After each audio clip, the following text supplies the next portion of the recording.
educate our boys.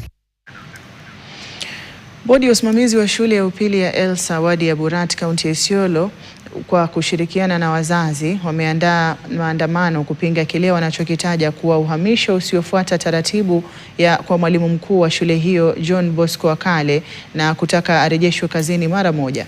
Maafisa wa idara ya elimu walifika shuleni humo siku ya Jumamosi wakiwa wameandamana na maafisa wa usalama ili kufanya zoezi la kukabidhiana madaraka bila kuwepo kwa Akale.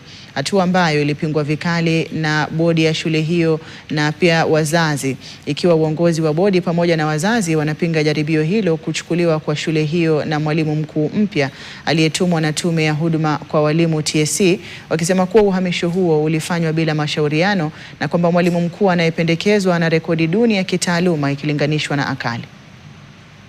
Napata sababu kamili nzuri ya kuturidhisha kwa nini principal anaenda.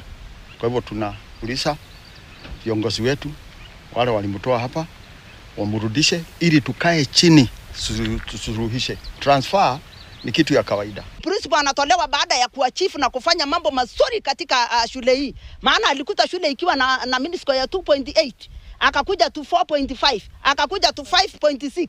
Hiyo si ni achievement. Waswahili wanasema yule anafanya vizuri anafikwa pete. Kwa nini huyu anakaa kama anafukuzwa kwa shule? Kitu ya kwanza kama shule na wazazi na board lazima tupe msingi kamili ni kwa nini sisi tunaletewa mwalimu mwingine ambaye akona poor records kutoka mahali alitoka. Director TSC ndio anajaribu kulete shida katika mashule ya Isiolo County.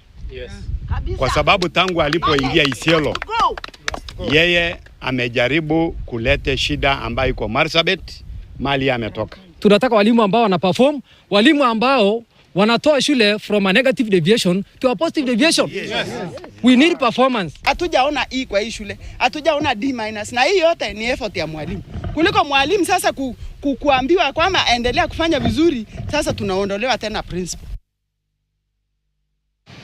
Na mtazamaji, kufikia hapo napata fursa ya kutupa jicho madukani. Nitakaporejea nitafungua rasmi jamvi la mazungumzo nikiwa naangazia elimu ya TVET nchini, na tukiangalia kwamba majuma mawili yaliyopita matokeo ya mtihani wa kitaifa wa kidato cha 4 KCSE yalitangazwa, na matokeo hayo yakaonyesha kwamba idadi kubwa ya wanafunzi hawakufika kile kiwango cha alama kujiunga na vyuo vikuu, na hivyo wanaingia kwenye ile kundi la kuingia kwenye vyuo vya kiufundi yani TVET.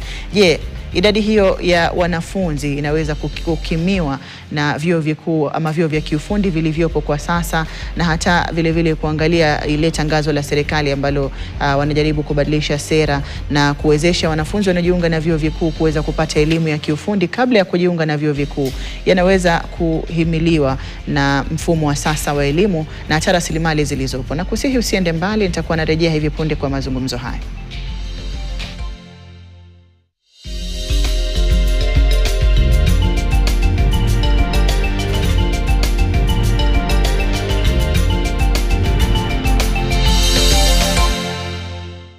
In a